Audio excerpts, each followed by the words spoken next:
Jedna od omiljenih turističkih atrakcija u okolini Vašingtona jeste imanje na kojem je živeo prvi američki predsjednik George Washington. Njegova kuća u Mount Vernonu, muzej koji godišnje poseti oko 1 milion ljudi, sada je okićena božićnim i novogodišnjim ukrasima. Osim toga, posetioci mogu da vide i čuju kako se Božić dočekivao u 18. veku. U muzeju u kojem posetioci obično započinju turu po Mount Vernonu izložena je novogodišnja jelka sa ukrasima na kojima su likovi svih američkih predsjednika, uključujući i Baracka Obamu.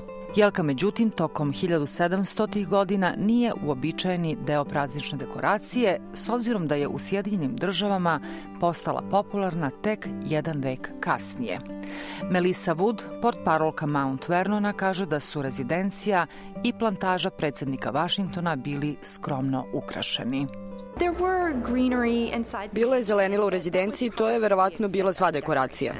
Praznici su bili prilika za veselje, zbog čega su se prijatelji i porodica predsjednika Vašingtona i prve dame Marte okupljali u Mount Vernonu. Slavlje bi počelo na Božić, a završilo bi se 12. večeri. Drugim rečima, to je zaista bila velika proslava. Marta Washington bi poslednjeg dana napravila kolač, čiji recept delimo posetiocima tokom programa koje organizujemo oko božićnih praznika. Božić je u to vreme, međutim, bio više verski praznik, a žena koja glumi Martu Washington u Mount Vernonu objašnjava kako se on obeležavao. Slavili smo 12 dana Božića, počevši sa Božićnim danom koji se provodio u crkvi. Obično smo postili i molili smo se najviše baš tog prvog dana. Ali moja mlađa braća na plantaži, oni su voleli da pucaju na Božić. U ponoć bi izašli napolje i pucali kako bi oglasili rođenje našeg spasioca. Jedne godine predsjednik Washington doveo je u Mount Vernon jednu kamilu kako bi zabavio goste. Tako da su tokom ove praznične sezone organizatori rešili da i oni dovedu kamilu, ovog puta sa farme u Virginiji. Još jedna omiljena zabava na plantaži bila je pravljenje čokolade od kakaa. Tim Larner pokazuje kako je to izgledalo. To nije bio slatkiš, već više kao piće.